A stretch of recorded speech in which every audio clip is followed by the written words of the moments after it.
ওং নমঃ ভগবতে বাসুদেবায়। শ্রীমদ্ ভগবদ্গীতা পঞ্চদশ অধ্যায় পুরুষোত্তম যোগ। হরে কৃষ্ণ।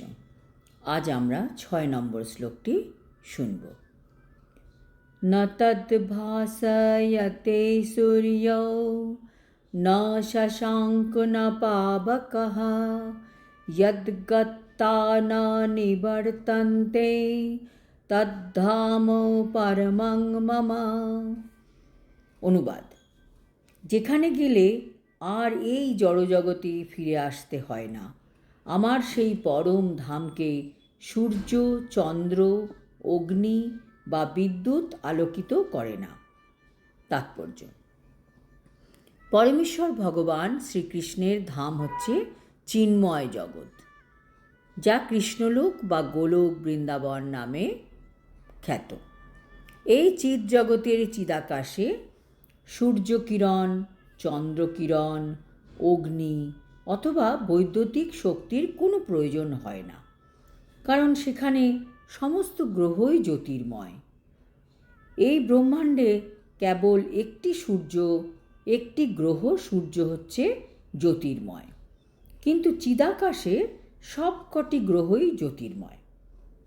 বৈকুণ্ঠ নামক এই সমস্ত গ্রহের উজ্জ্বল জ্যোতির দ্বারা বিচ্ছুরিত হয়ে ব্রহ্মজ্যোতি নামক চিদাকাশের প্রকাশ হয়।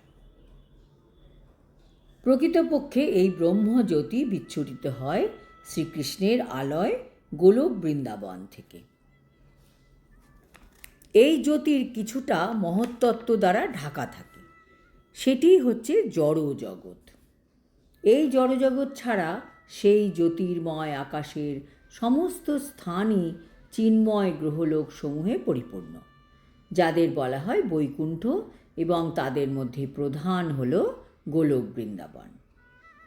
জীব যতক্ষণ পর্যন্ত অন্ধকারাচ্ছন্ন জড়জগতে থাকে ততক্ষণ বদ্ধ জীবনযাপন করে, কিন্তু যখনই সে জড়জগতের মিথ্যা বিকৃত বৃক্ষটি কেটে ফেলে, চিৎজগতে প্রবেশ করে, তখনই সে মুক্ত হয়। তখন আর তার এখানে ফিরে আসার সম্ভাবনা থাকে না। বদ্ধ অবস্থায় জীব নিজেকে জড় জগতের অধীশ্বর বলে মনে করে, কিন্তু মুক্ত অবস্থায় সে চিন্ময় রাজত্বে প্রবেশ করে এবং পরমেশ্বর ভগবানের পার্শ্বদত্ত লাভ করে। সেখানে সে সৎ, চিত এবং আনন্দময় জীবন উপভোগ করে। এই তথ্য জানার পর আমাদের সকলেরই চিৎ জগতের প্রতি আকৃষ্ট হওয়া উচিত। আমাদের নিত্য পরম ধামে ফিরে যাবার জন্য চেষ্টা এবং বাসনা করতে হবে। যারা জড়জাগতিক বিষয়ে অত্যধিক আসক্তি রাখে, তাদের পক্ষে তা ছিন্ন করা অত্যন্ত কঠিন হয়ে দাঁড়ায়। আবার তারাই যদি কৃষ্ণ ভাবনার পথে অগ্রসর হয়, তবে এই আসক্তির বন্ধন থেকে তারা ধীরে ধীরে মুক্ত হবার সম্ভাবনা থাকে তাদের। সেই জন্য আমাদের সবসময় ভক্ত সঙ্গে থাকতে হবে। ঐকান্তিকভাবে ভগবান শ্রীকৃষ্ণের সেবায় উৎসর্গীকৃত সমাজ বা প্রতিষ্ঠানের সন্ধান করতে হবে এবং তার অন্তর্ভুক্ত হয়ে ভক্তিযোগে ভগবানের সেবা করার শিক্ষা গ্রহণ করতে হবে। এভাবে মানুষ জড় জগতের প্রতি আসক্তি ছেদন করতে পারে। গেরুয়া বস্ত্র পরলেই কেবল জড়জগতের আকর্ষণ থেকে মুক্ত হওয়া যায় না। ভক্তিযোগে ভগবানের সেবা করার প্রতি তাকে আসক্ত হতে হবে।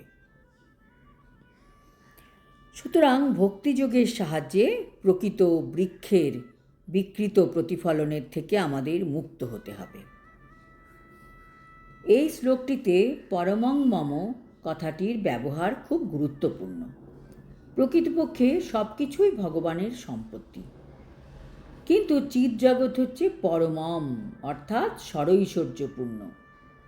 কঠোপনিষদেও প্রতিপন্ন করে বলা হয়েছে যে চিৎ জগতে সূর্যকিরণ, চন্দ্রকিরণ ও তারকামণ্ডলীর কোনো প্রয়োজনই নেই। ন তত্র সূর্য ভাতি ন চন্দ্র তারকম, কারণ সমগ্র চিদাকাশ পরমেশ্বর ভগবানের অন্তরঙ্গা শক্তির দ্বারা উদ্ভাসিত। সেই পরম ধাম প্রাপ্ত হওয়া যায় কেবল ভগবানের চরণে আত্মসমর্পণ করার মাধ্যমে। এছাড়া অন্য কোনো উপায়ে তা সম্ভব হয় না। আজ এই পর্যন্ত। শ্লোক নাম্বার 7-এ আমরা জানব কিভাবে এই জড় জগতে বদ্ধ জীব সংগ্রাম করে চলেছে ক্রমাগত। হরি ওম তৎসৎ। হরে কৃষ্ণ।